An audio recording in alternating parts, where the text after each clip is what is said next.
वक्षस्थल नित्यवास रसिकां तत्क्षान्ति संवर्धिनी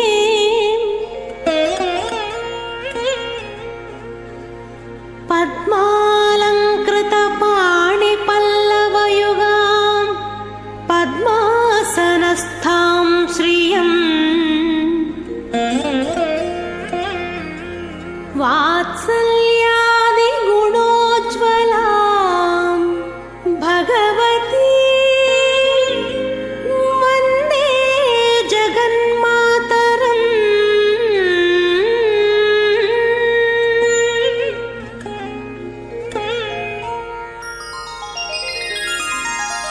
पद्मावती पाहि अलमेल मंगा पद्मनाभ प्रिय अलमेल मंगा पद्मोद्भव ज्ञानलब्धगे अमृतात्मादमेघावम् अमृताहरणं विभुं पाञ्चरात्रागमाचार्यं वन्दे వైకుంఠభూపతిం. అందరూ ఒక్కసారి అమ్మవారికి స్వామికి ధ్యానం చేసుకోండి. మీ యొక్క తల్లిదండ్రులకు గురువులకు దైవానికి అలాగే అలమేలమంగా సమేతుడైనటువంటి వెంకటేశ్వర స్వామి వారికి మనస్ఫూర్తిగా నమస్కరించుకోండి. విధానం తెలిసిన వారైతే ప్రాణాయామ ముద్రలో ప్రాణాయామం చేసి సంకల్ప ముద్రలో కూర్చోండి. లేనివారు నమస్కారం చేసుకోండి. నమస్కారం చేస్తూ కూర్చోండి. చెప్పగలిగితే మాతో పాటు చెప్పండి, లేదా స్మరించుకోండి. అవసరమైనప్పుడు మేమే చెప్తాం. అస్మత్ గురుభ్యో నమః, అస్మత్ పరమ గురుభ్యో నమః, అస్మత్ సర్వగురుభ్యో నమః, అస్మత్ పరమేష్టి గురుభ్యో నమః. గురుభ్యశ్చ తద్గురుభ్యశ్చ నమో వాకమదీమహే గృణీమహే చ తద్రాద్యౌ దంపతీ జగదాంబతి. శుక్లాంబరధరం విష్ణుం శశివర్ణం చతుర్భుజం ప్రసన్నవదనం ధ్యాయేత్ సర్వవిఘ్నోపశాంతయే. యస్య ద్విరదవక్త్రాద్యాః పారిషద్యా పరశతం విఘ్నం నిఘ్నంతి సతతం విశ్వక్సేనం తమాశ్రయే. గోవింద గోవింద గోవింద. అస్య శ్రీ భగవతో మహాపురుషస్య విష్ణోరాజ్ఞయ ప్రవర్తమానస్య అద్య బ్రహ్మణః ద్వితీయపరార్తే శ్రీ శ్వేతవరాహకల్పే వైవస్వతమన్వంతరే అష్టావింశతమే కలియుగే ప్రథమపాదే జంబూద్వీపే భారతవర్షే భరతఖండే శకాబ్దే మేరోర్దక్షిణదిగ్భాగే కృష్ణాకావేర్యోర్మధ్యదేశే ఆదివరాహక్షేత్రే సువర్ణముఖరీ ఉత్తరదిగ్భాగే పద్మసరోవరీ తీర్థసమీపే శుకపురి అగ్రహారే వర్తమానే వ్యావహారిక చాంద్రమాణేన ప్రభవాది షష్ఠిశ్రీవిజికాభ్యుదయ నామ సంవత్సరానామధ్యే మంగళకర క్రోధినామ సంవత్సరే దక్షిణాయనే వర్షఋతు శ్రావణమాసే శుక్లపక్షే ప్రథమ్యాం శుభరితౌ వాసరాహాం ఇందువాసరయుక్తాయాం ఆశ్లేషానక్షత్రయుక్తాయాం శ్రీవిష్ణుయోగ శ్రీవిష్ణుకరణ శుభయోగ శుభకరణ ఏవం గుణ విశేషణ విశిష్టాయాం అస్యాం శుభదితౌ శ్రీ భగవదాగ్నేయా భగవత్ప్రీత్యర్థం శ్రీమన్నారాయణ ప్రీత్యర్థం అస్య దేవదేవ్యాః భగవత్యాః పద్మావతీనాయక్యాః ప్రీత్యర్థం రాజరాష్ట్రాభివృద్ధ్యర్థం లోకక్షేమాభివృద్ధ్యర్థం అస్య విశేషతః యజమానస్య గోత్రోద్భవస్య. మీరందరూ మీ యొక్క గోత్రము, మీ పేర్లు, భార్య పేరు, పిల్లల పేర్లు అన్నీ కూడా ఒకసారి సంకల్పించుకోండి. எல்லாரும் உங்கள் பேரு கோத்திரம் நட்சத்திரம் எல்லாமே ஸ்மரண பண்ணிக்கோங்கோ. आपका गोत्र नाम स्मरण कीजिए. చెప్పండి. మమ క్షేమ స్థైర్య ధైర్య వీర్య విజయ అభయ ఆయు ఆరోగ్య ఐశ్వర్య అభివృద్ధ్యర్థం ధర్మ అర్థ కామ మోక్ష చతుర్విధ ఫల పురుషార్థ సిద్ధ్యర్థం ధనకనక వస్తు వాహన అభివృద్ధ్యర్థం మహాలక్ష్మ్యాః పరిపూర్ణ కృపాకటాక్ష సిద్ధ్యర్థం విశేషతః. మీరు దేనికోసమైతే ఈ కళ్యాణోత్సవాన్ని అమ్మవారికి నిర్వర్తిస్తున్నారో ఆ యొక్క కోరికని కానీ లేదా మొక్కుబడి కానీ అమ్మవారికి ఒకసారి విజ్ఞాపనం చేసుకోండి, సంకల్పించుకోండి. எதனால நீங்கள் இந்த கல்யாணோற்சவத்தை பண்ணுறீங்களோ अदे तायार को ഒരുപാട് विज्ञापन बनुंगो. जिस कामना के लिए आप ये कल्याणोत्सव कर रही है उस कामना को एक बार माता जी को विज्ञापन कीजिए. मम मनोभीष्ट फल सिद्ध्यर्थम श्री अलर्मेल मंगा समेत श्रीनिवास स्वामिनः नित्य कल्याण महोत्सवम आचार्य अनेन सहायेन कारयिष्ये. అందరూ ఒకసారి అమ్మవారికి నమస్కారం చేసుకోండి. అలమేలు మంగవరద గోవింద గోవింద. వయం గుర్మః భగవతో బలేన.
मनबोधिया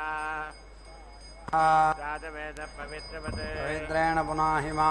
शुक्रेण देवदीच्यते अग्ने क्रत्वा क्रतो गम्रनो ते पवित्रभट्टिः अग्ने विदतमन्तरा ब्रह्मदेन प्रणीमहे उभाभ्याम् देवसविदः तेन देवेन च इदम् ब्रह्म पुनीमहे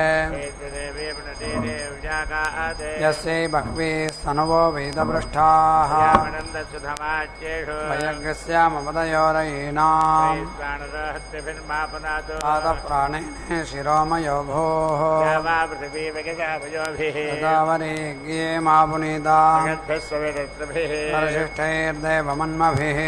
दक्षैः पुनाहिमा तेन देवा अपुनता येनापो दिव्यङ्गसः तेन दिव्येन ब्रह्मणा इदं ब्रह्मपुनीमहे यप्पावमानेरध्येते सम्भृतकौरसाम् सर्वगं सभूतमश्नाते ऋतं मातिरीश्वरा आवमानेर्य अध्येते सम्भृतकौरसाम् तस्मै सरस्वती दुहे कीरको सर्पिर्मसूदकाम् आवमाने स्वस्ययनेः घायपयस्वती ऋषभिः सम्भतो रसः ब्राह्मणे श्रमृतको हिताम् आवमानेर्दिशन्तु नः मल्लकमथो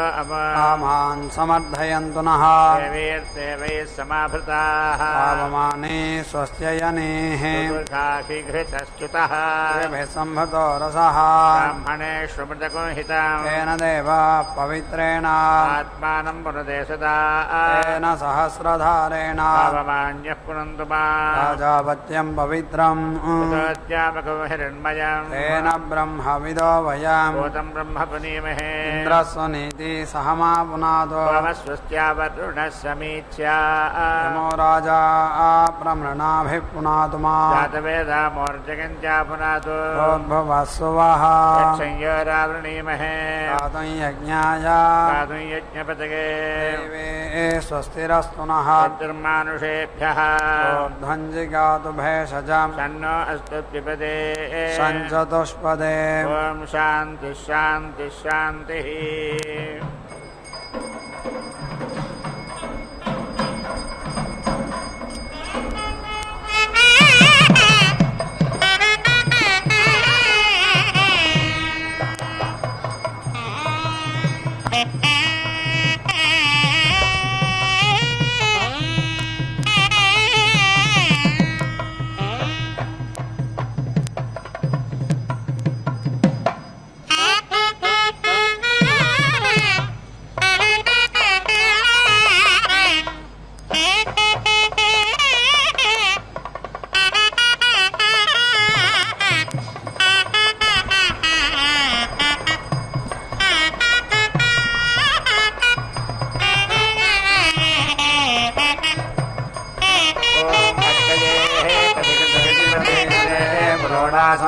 अष्टाकपालमित्यष्टाकपालं निर्देव वेदेयः दर्शपूर्णमासयाजीति दर्शपूर्णमासयाजी सन् अमावास्यामित्यमावास्यां वाह पौर्णमासीमिति पौर्णमासीं वाह अधिपादयेदित्यधिपादयेत् वसः वै एषः अधेते अपथेनायेति यः दर्शपूर्णमासयाजीति दर्शपूर्णमासयाजी सन् अमावास्यामित्यमावास्यां वाह पौर्णमासीमिति पौर्णमासीं वाह अधिपादयेदित्यधिपादयति अग्निम् एवापधिकृतमिति पदीकृतम् भागधेयेनेति भागधेयेन उपेति धावति सा एवायनम् अपधात् पन्थाम् अभिति नयते अनड्वान् दक्षिणा बहिः एषः समृद्ध्या इति समृद्धये अग्नये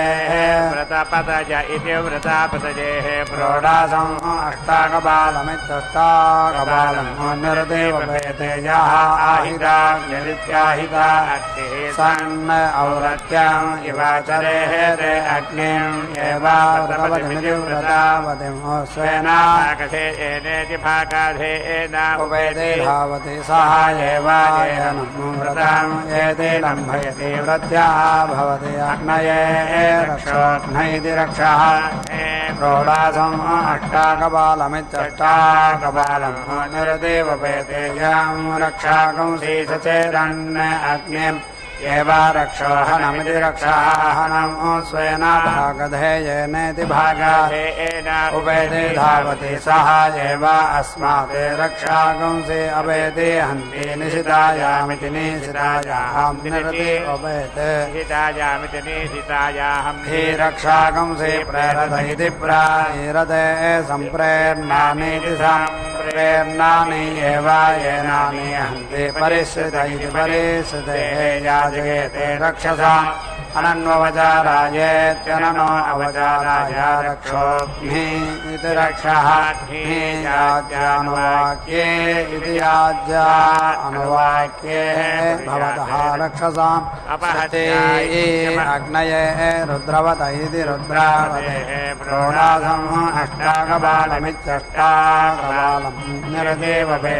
वितरन्नित्यभिचरन् एषा वै अस्या गोदातनोः यत् रुद्रः तस्मै एवायेनम् एति पृच्छते राजगार्तिं एति पृच्छते अग्नये सुरभिमत इति सुरभिमते प्रोणासम् अष्टाकपालमित्यष्टाकपालम् निरदेव वेते यस्य गावः वाः पुरुषाः वाः प्रमीयेरन्निति प्रामीयेरन्ययः वाः बिभीयात् एषा वै अस्या भेषज्या तनोः यते सुरभिमतेति सुरभिमते तया एव अस्मै भेषजां करोति सुरभिमत इति सुरभिमते भवति बोधिगन्धस्येति बोधिगन्धस्यापहत्यापहते अग्नये क्षामवते प्रोढासम् अष्टाकपालमित्यष्टाकपालम् निरतेव वेते सङ्ग्राम इति सङ्ग्रामे संयत्त इति संयत्ते भागधेयेनेति भागधेयेन एव येनं समयित्वावरान् अभिनिरते सतीयाम् अवरेषामिच्छन्ति जीवति सायां परेषां प्रेति सां जगतीतां सङ्ग्राममिति सङ्ग्रामम् अभीति वै एषः एतान् येषां पूर्वापरा इति पूर्वापराः अन्वन्त्वा रामीयन्ते पुरुषाहुतिरिति पुरुषाहुतिः अग्नये क्षामवत इति क्षामावते प्रोढासम् अष्टाकपालमित्यष्टाकपालम् निरतेव वेदे भागधेयेनेति भागधेयेनायेव सवयति न येषां पुरा आयुषः अपरा प्रेति मीयते अभिधि वै एषः एतस्य गृहान् उच्यते यस्य गृहान् अग्नये क्षामवत इति क्षामावते प्रोढासम् अष्टाकपालमित्यष्टाकपालम् निरतेव वेदे भागधेयेनेति भागधेयेनायेव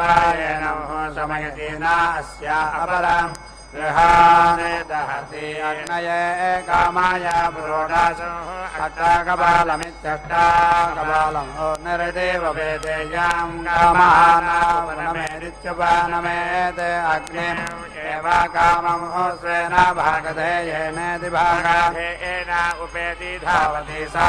एव येनम् कामेन समिति अर्थयति उपेति येनम् कामानमति अग्नये यविष्ठाय प्रोढासम् अष्टाकपालमित्यष्टाकपालम् निरते स्पर्धमानः क्षेत्रे वाह सजातेष्विति सा जातेषु वाह अग्निम् एव यविष्ठां स्वेन भागधेयेनेति भागधेयेन तेन एव इन्द्रियां वीर्यं भ्रातृव्यस्य इति पाप्मना भ्रातृव्येण जयते अग्नये यविष्ठाय प्रोढासम् अष्टाकपालमित्यष्टाकपालम् निरतेव वेदे अभिचर्यमान इत्यभिचर्यमाणः अग्नेम् एव यविष्ठां स्वेन भागधेयेनेति भागधेयेन उपेति सा एव अस्मात् रक्षागंसे यवयति नायेन नमो अभिचरन्नित्यभिचरन् शृणुते अग्नये आयुष्मते अष्टाकपालमित्यष्टाकपालम् निरतेव वेदे या कामयेता सर्वम् आयो यामिति अग्नेम् एव आयुष्मन्तम् स्वेन भागधेयेनेति भागाधेयेनाउपेति धावति सा एव अस्मिन् आयुः सर्वम् आयुः येति अग्नये जातवेदस इति जाता वेदसे पुरोडासम् अष्टाकपालमित्यष्टाकपालम् निरदेव वेदे भूतिकाम इति भूतिकामः अग्नेम् एव जातवेदसमिति जाता स्वेन भागधेयेनेति भागाधेयेनाउपेति सा एव येनम् भूतिम् गमयति भवति एव अग्नये रुक्मदे पुरोडासम् अष्टाकपालमित्यष्टाकपालम् निरदेव वेदे रुक्काम इति रुक् कामः अग्नेम् एव रुक्मन्तम् स्वेन भागधेयेनेति भागाधेयेनाउपेति सा एव अस्मिन् रोचम् दधाति रोचते एव अग्नये तेजस्वते पुरोडासम् अष्टाकपालमित्यष्टाकपालम् निरदेव वेदे तेजस्काम इति तेजकामः अग्निम् एव तेजस्वन्तम् स्वेन भागधेयेनेति भागाधेयेनाउपेति सा एव अस्मिन् तेजः दधाति तेजस्वी एव भवति अग्नये साहन्त्याय अष्टाकपालमित्यष्टाकपालम् निरदेव वेदे शिक्षमाणः अग्निम् एव साहन्त्याम् स्वेन भागधेयेनेति भागाधेयेनाउपेति तेन एव सहते यां शिक्षते अन्नवते पुरोडासम् अष्टाकपालमित्यष्टाकपालम् निरतेव वेदे यः कामयेत अन्नवानित्यन्नवाने स्यामिति अग्निम् एव अन्नवन्तमित्यन्नवन्तम् स्वेन भागधेयेनेति भागाधेयेना सा एव येनम् अन्नवन्तमित्यन्नवन्तम् करोति अन्नवानित्यन्नवाने एव भवति अग्नये अन्नादायेत्यन्नादाय अष्टाकपालमित्यष्टाकपालम् निरदेव वेदे यः कामयेत अन्नादयित्यन्नादः स्यामिति अग्नेम् एव अन्नादमित्यन्नादः स्वेन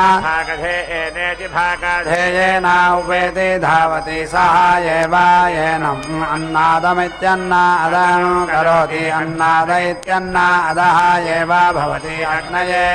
अन्नपदय इत्यन्नपदये पुरोडासम् अष्टाकपालमित्यष्टाकपालम् निरतेव वेदे यः अन्नपतिरित्यन्नपतिः स्यामिति अग्नेम् एव अन्नपतिमित्यन्नपतिम् भागधेयेनाउपेति धावति सः एव येनम् अन्नपतिमित्यन्नपतिम् करोति अन्नपतिरित्यन्नपतिः एव भवति अग्नये पवमानाय अष्टाकपालमित्यष्टाकपालम् निरतेव वेदे अग्नये पावकाय अग्नये शुचये जोगामयामीति जोग आमयामि यत् अग्नये पवमानाय निर्वपतीति निःवपति प्राणमिति प्राण एव अस्मिन् तेन दधाति यत् अग्नये पावकाय वाचम् एव अस्मिन् तेन दधाति यत् अग्नये शुचये आयुः एव अस्मिन् तथा देवतायति सुरिति असुः भवति जीवति एव एताम् एव निरते चक्षुष्काम इति चक्षुकामः यत् अग्नये पवमानाय निर्वपतीति निःवपति प्राणमिति प्राणम् एव अस्मिन् तेन दधाति यत् अग्नये पावकाय वाचम् एव अस्मिन् तेन दधाति यत् अग्नये शुचये चक्षुः एव अस्मिन् तेन दधाति उदयति अन्धः भवति प्रेति एव पश्यति अग्नये पुत्रवत इति पुत्रावते पुरोडासम् अष्टाकपालमित्यष्टाकपालम् निरते भवेत् इन्द्राय पुत्रिणे एकादशकपालमित्येकादश प्रजाकाम इति प्रजाकामः अग्निः एव अस्मै प्रजामिति प्रजां प्रजनयतीति प्रजनयति वृद्धाम् इन्द्रः प्रेति गच्छति अग्नये रसवत इति रसावते क्षीरे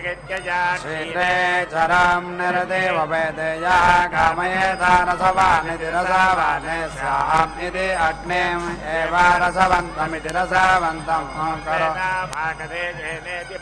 धेयेनावेति धावति सा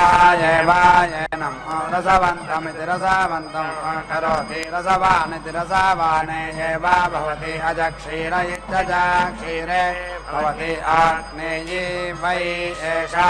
यत् अजा साक्षादिति साक्षात् एव रसम् अवेति अग्नये वसुमत इति वसुमते पुरोडासम् अट्टाकपालमित्यट्टाकपालम् निर्देव वेदे यः कामयेत वसुमानिति वसुमाने स्याम् अग्नेम् एव वसुमन्तमिति वसुमन्तम् भागधेयेनेति भागधेयेन सा एव येनं वसुमन्तमिति वसुमन्तं करोति वसुमानिति वसुमाने एव भवति अग्नये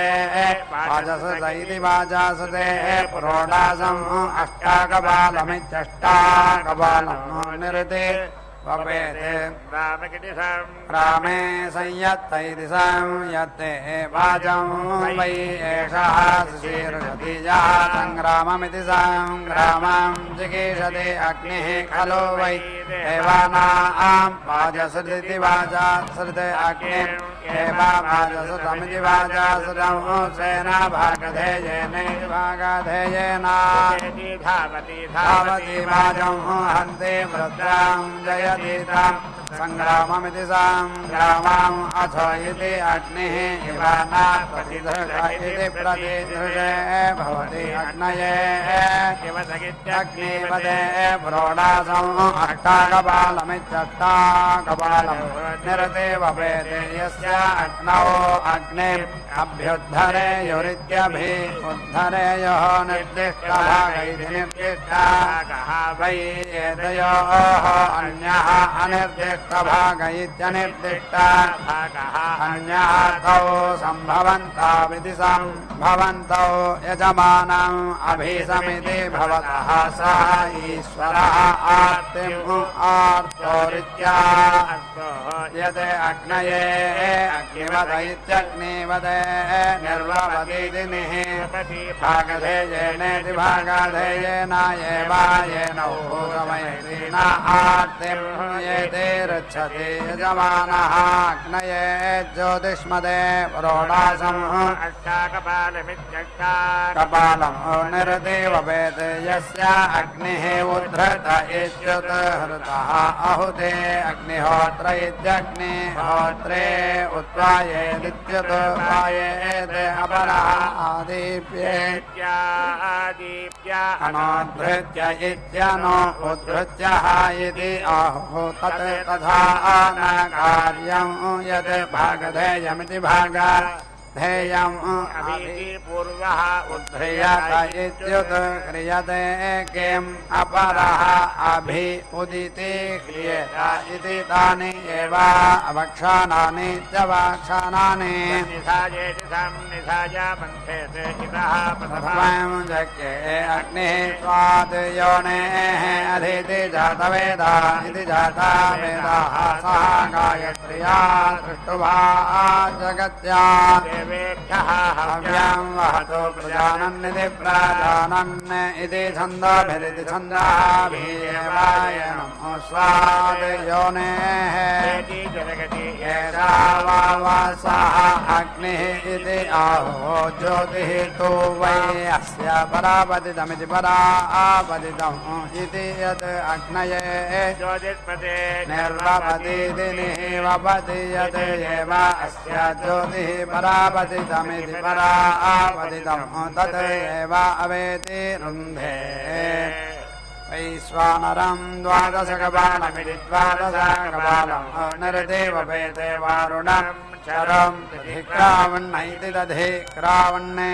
चरम् अभिदस्यमानगित्यभीसस्यमानः यते वैश्वानरः द्वादशकपाल इति द्वादशकपालः भवति संवत्सर इति संवत्सरः वै अग्निः वैश्वानरः संवत्सरेणेति संवत्सरेण एवायेनं स्वदयति अपेति पापं वर्णं हतेः वारुणेन एवायेनं वरुणपासादिति वरुणासात् मुञ्चति दधिक्रावण्येति दधिक्रावण्णा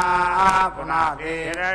दक्षिणा पवित्रं वै हिरण्यं पुनाति एवायेनम् आद्यम् अस्य अन्नं भवति एताम् एव निरति भवेत् प्रजाकाम इति प्रजाकामः संवत्सर इति संवत्सरः एतस्य असान्तायः अलम् प्रजाया इति प्राजाजीः सान्ने प्रजामिति प्राजाम्ना विद्यते यत् वै स्वानरा स्वानसकपालगिरि स्वानसाकपालः भवति संवत्सर इति संवत्सरः वै अग्निः वै संवत्सरमिति संवत्सरम् एव भागधेयेनेति भागधेयेन समयति सा अस्मै शान्त्वा स्वादेयोनेः प्रजामिति प्रजामेति जनगति वारुणेन एवायेन वरुणपासादिति वरुणपासात् मुञ्चति दधिक्रावण्येति दधिक्रावण्णा पुनाति हिरण्यं दक्षिणा पवित्रं वै हिरण्यं पुनाति एवायेनम्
योनिं भजाया इति प्राजाजैः पशूनां तृतीयः अलम् प्रजाया इति प्राजायै सन् प्रजामिति प्राजाम् न विन्दते यदे वैश्वानरः द्वादशकपाल इति द्वादशकपालः भवति संवत्सर इति संवत्सरः वै अग्निः वैश्वानरः संवत्सरमिति संवत्सरम् एव भागधेयेनेति भागधेयेन समयति सः अस्मै शान्तः स्वात् योनेः प्रजामिति प्राजा प्रेति जनयति वरुणेन एव येनम् वरुणपाशादिति वरुणापाशात् मुञ्चति दधिक्रावण्येति दधि क्रावण्णाः पुनाति हिरण्यम् दक्षिणा पवित्रम् वै हिरण्यम् पुनाति एव येनम् विन्दते प्रजामिति प्राजाम् वैश्वानरम् द्वादशकपालमिति द्वादशकपालम् निरतिपपेते पुत्रे जाते यत् अष्टाकपालः भवति गायत्र्या एव येनम् ब्रह्मवर्चसेनेति ब्रह्मवर्चसेन पुनाति यत् नवकपाल इति नवकपालः त्रिवृतेति त्रिवृता एव अस्मिन् तेजः यते दशकपाल इति दशकपालः विराजेति विराजाः एव अस्मिन् अन्नाद्यमित्यन्नाद्यम् दधाति यते एकादशकपालः दृष्टुभा एव अस्मिन् इन्द्रियम् दधाति यत् द्वादशकपाल इति द्वादशकपालः जगत्या एव अस्मिन् पशोन् दधाति यस्मिन् जाते एताम् इष्ट्यम् निर्वपतीति निवपति पूतः एव तेजस्वी अन्नाद इत्यन्ना अदः इन्द्रियावी पशुमानिति पशुमाने भवति अवेति वै एषा सुवर्गादिति सुवहागात् लोकात् छिद्यते यः दर्शपूर्णमास याजीति दर्शपूर्णमास सन् अमावास्यामित्यमावास्याम् पौर्णमासीमिति पौर्णमासीम् अधिपादयतीत्यति सुवर्गायेति सुवहागाय हि लोक दर्शपूर्णमासाविति दर्शपूर्णमासो युज्यते इति वैश्वानरम् द्वादशकपालमिति द्वादशकपालम् निरतिपपेते अमावास्यामित्यमावास्याम् पौर्णमासीमिति पौर्णमासीम् संवत्सर इति संवत्सरः वै अग्निः वैश्वानरः संवत्सरमिति संवत्सरम् एव प्रीणाति अथो इति संवत्सरमिति संवत्सरम् एव अस्मै उपेति दधाति सुवर्गस्येतद्वहागस्य लोकस्य समस्या इति समश्चैः अथो इति देवताः एव अन्वारभ्येत्यनु आरभ्य सुवर्गमिति सुवहागम् लोकम् यदि वीरहेति वीराः वै एषः देवानाम् यः अग्निम् उद्वासयत इत्युद्वासयतेन वै एतस्य ब्राह्मणाः ऋताय वैत्यर्थायवः पुरा अन्नम् अक्षन् आग्नेयम् अष्टाकपालमित्यष्टाकपालम् निरतिपपेते वैश्वानरम् द्वादशकपालमिति द्वादशकपालम् अग्निम् उद्वासयिष्यन्नित्यत् यत् अष्टाकपाल इत्यष्टाकपालः भवति अष्टाक्षरे अक्षरः गायत्री गायत्रः अग्निः यावान् एव अग्निः तस्मै आदित्यम् करोति अथो इति यथा जनम् यते अवसम् करोति तादृश एव तत् द्वादशकपाल इति द्वादशकपालः वैश्वानरः भवति द्वादशमासाः संवत्सर इति संवत्सरः संवत्सर इति संवत्सरः खलु वै अग्नेः योनिः स्वाम् एव येनम् योनिम् गमयति आद्यम् अस्य अन्नम् भवति वैश्वानरम् द्वादशकपालमिति द्वादशकपालम् निरतिपपेते मारुतम् सप्तकपालमिति सप्तकपालम् ग्रामकाम इति ग्रामकामः आहवनीय इत्याहवनीये वैश्वानरम् अधीति श्रयति गार्हपत्ये इति गार्हपत्ये मारुतम् पापवस्य सस्येति पापवस्य सस्य विधृत्या इति विधृतिः द्वादशकपाल इति द्वादशकपालः वैश्वानरः भवति द्वादशमासाः संवत्सरेणेति संवत्सरेण एव अस्मै स जातानिति सा जातान् चावयति मारुतः भवति मरुतः वै देवानां विशः देवविशेनेति देवाविशेन एव अस्मै मनुष्यविशमिति मनुष्याविशौ अवेति रुन्धे सप्तकपाल इति सप्तकपालः भवति सप्तगणा इति सप्तगणाः वै मरुतः गणसगिति गणसः एव अस्मै स जातानिति सा जातान् अवेति रुन्धे अनोच्यमान इत्यनो उच्यमाने येति साधयति विषं एव अस्मै अनुवर्तमानमित्यनो वर्तमानं करोति आदित्यं चरो निरते वपेद सङ्ग्राममिति सङ्ग्रामम् उपप्रयास्यन्नित्यपप्रयास्यन् इयं वै अदितिः अस्याप्येव पूर्वे प्रदेते तिष्ठन्ति वैश्वानरम् द्वादशकपालमिति द्वादशकपालम् आगतनमित्यायतनं गत्वा संवत्सर इति संवत्सरः वै अग्निः वैश्वानरः संवत्सर इति संवत्सरः खलु वै देवानाम् आयतनमित्यायतनम् एतस्मात् वै आयतनादित्यायतनात् देवाः असुरान् अजयन् यदेवैश्वानरम् द्वादशकपालमिति द्वादशकपालम् निर्वपतीति निःवपति देवानाम् आयतन इत्यायतने यतते जयतीताम् सङ्ग्राममिति सङ्ग्रामम् एतस्मिन् वै एतौ मृजाते इति यः विद्विषानयोरिति विद्विषानयोः अन्नम् अस्ति वैश्वानरम् द्वादशकपालम् निरतिवपेते विद्विषानयोरिति विद्विषानयोः अन्नम् जग्धा संवत्सर इति संवत्सरः वै अग्निः वैश्वानरः संवत्सरस्वदितमिति संवत्सरस्वदितम् एव अस्ति न अस्मिन् मृजाते इति संवत्सराय वै एतौ समिति अमाते इति यौ सममाते इति अमाते तयोः यः पूर्वः अभिदृह्यतीत्यभिदृह्यति तं वरुणः गृह्णाति वैश्वानरम् द्वादशकपालमिति द्वादशकपालम् निरतिवपेते सममानयोरिति समानयोः पूर्वः अभिदृह्येत्यभिदृह्य संवत्सर इति संवत्सरः वै अग्निः वैश्वानरः संवत्सरमिति संवत्सरम् एव आप्त्वा निर्वरुणमिति निः वरुणम् परस्तात् अभिति दृह्यति न येनम् वरुणः गृह्णाति आप्यं वै एषः प्रतीति गृह्णाति यः अभिम् प्रतिगृह्णातीति वैश्वानरम् द्वादशकपालमिति द्वादशकपालम् निरतिवपेते अभिम् प्रतिगृह्येति प्रतिगृह्य संवत्सर इति संवत्सरः वै अग्निः वैश्वानरः संवत्सरस्वदितामिति संवत्सरस्वदितामेव प्रतीति गृह्णाति न आव्यम् प्रतीति गृह्णाति आत्मनः वै एषः मात्रा आप्नोति यः भयादते प्रतिगृह्णातीति प्रतिगृह्णाति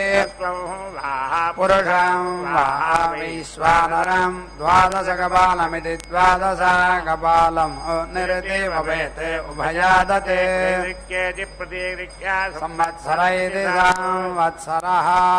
अग्निः वैश्वानरः संवत्सरस्वदितमिति संवत्सरस्वदितम् एव प्रतीति गृह्णाति न आत्मनः मात्राम् आप्नोति वैश्वानरम् द्वादशकपालमिति द्वादशकपालम् निरतिवपेते शनिम् एष्यान् संवत्सर इति संवत्सरः वै अग्निः वैश्वानरः यदा खलु वै संवत्सरमिति संवत्सरम् जनतायां चरति अथ सः धनार्घ इति धनार्घः भवति यद् वैश्वानरम् द्वादशकपालमिति द्वादशकपालम् निर्वपतीति निःवपति संवत्सरसातामिति संवत्सर साताम् एव शनिम् अभिवेति चवते कामाः अस्मै प्रजा इति प्रजाः भवन्ति यः वै संवत्सरमिति वत्सरम् प्रयुज्येति प्रायुज्यान विमुञ्चतीति विमुञ्चति अप्रतिष्ठान इत्यप्रति सा नः वै सः भवति एतम् एव वैश्वानरम् पुनः आगत्य निरतिवपेते यम् एव प्रयुङ्क्त इति प्रायुङ्क्ते तम् भागधेयेनेति भागधेयेनावीति मुञ्चति प्रतिष्ठित्य इति प्रतिष्ठित्यैः यया रज्ज्वा उत्तमामित्युत्तमा ताम् आचेदित्या अचेत् ताम् भ्रातृव्याय प्रेतिनुयाते निर्रतिमितिनिः रतिम् एव अस्मै प्रेतिहिनोति ऐन्द्रम् चरम् निरतिवपेते वसुकाम इति वसु कामः ऐन्द्राः वै वसवः इन्द्रम् एव स्वेन भागधेयेनावेति धावति सः एव अस्मै पशून् प्रेति यच्छति परुमानिति पशुमाने एव भवति चरो भवति स्वात् एव अस्मै योनेः पशून् प्रेति जनयति इन्द्राय इन्द्रियावतैति इन्द्रियावते पुरोणादम् एकादशकपालम् निरतिवपेत् पशुकाम इति पशुकामः इन्द्रियम् वै वसवः इन्द्रम् एव इन्द्रियावन्तमिति इन्द्रियावन्तम् स्वेन भागधेयेनेति भागधेयेनावेति धावति सा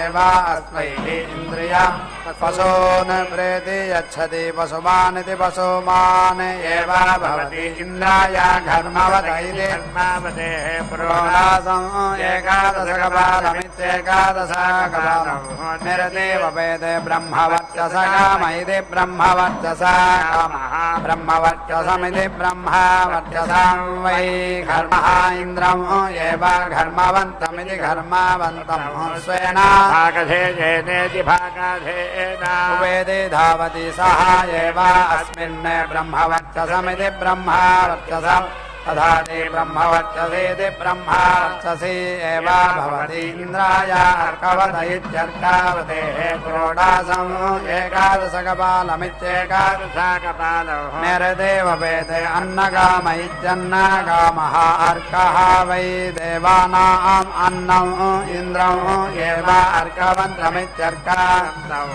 स्वेन भागधेयेनेति भागधेयेना उपेति धावति सा एव अस्मै अन्नम् प्रेति यच्छति अन्नादैत्यन्नादः एव भवति इन्द्राय घर्मवत इति घर्मावतेः पुरोणासम् एकादशकपालमित्येकादशकपालम् निरतिवपेत् इन्द्राय इन्द्रियावत इति इन्द्रिया अते इन्द्राय अर्कवत इत्यर्कावतेः भौतिकाम इति भौतिकामः यत् इन्द्राय घर्मवत इति घर्मावतेः निर्वपतीति वपति शिरः एव अस्यातेन तेन करोति यत् इन्द्राय इन्द्रियावत इति इन्द्रियावतेः आत्मानम् एव अस्यातेन करोति यत् इन्द्राय अर्कवत इत्यर्कावतेः भूता एव अन्नाद्य इत्यन्ना अद्य प्रदेशे तिष्ठति भवति एव इन्द्राय सेयोपदीयाय सम्भोदम् भूतम् चित्रकेतुप्रभाभान् सम्भाय ज्योतिर्भागस्तेजस्वानापकृष्टवन्नमिदवन्ने शोभमानः कल्याणः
నెలమూడు శోభనాలు నీకు నతనికి తగును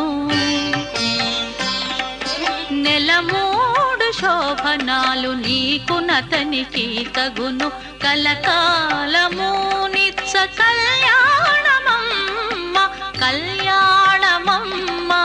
కళ్యాణమమ్మ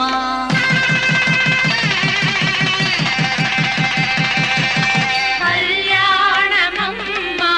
కళ్యాణమమ్మ నెలమూడు శోభనాలు నీకు నతనికి తగును కలకాలము నిత్య కళ్యాణమమ్మ కళ్యాణమమ్మ కళ్యాణమమ్మ కళ్యాణమమ్మ కళ్యాణమమ్మ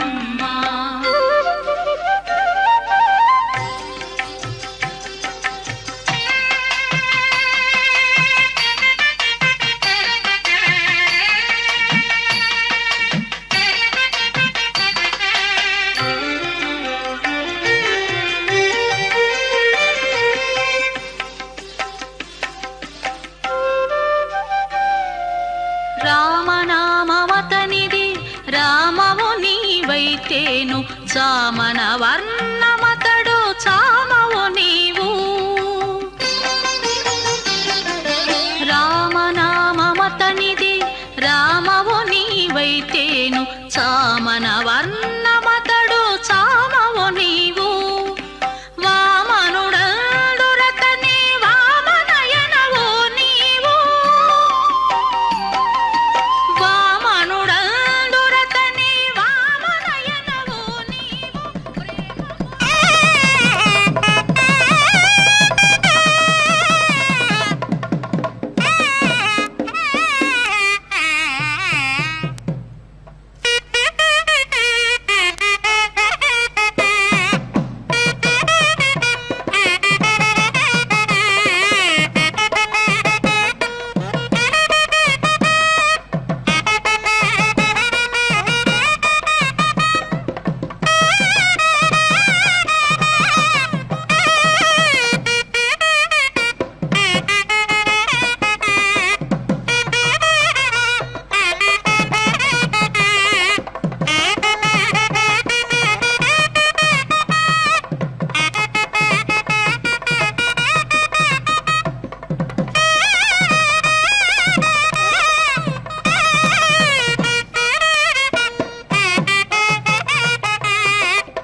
सगित्यगुहः मुचे पुरोडासं जयकादशकपालमित्येकादशा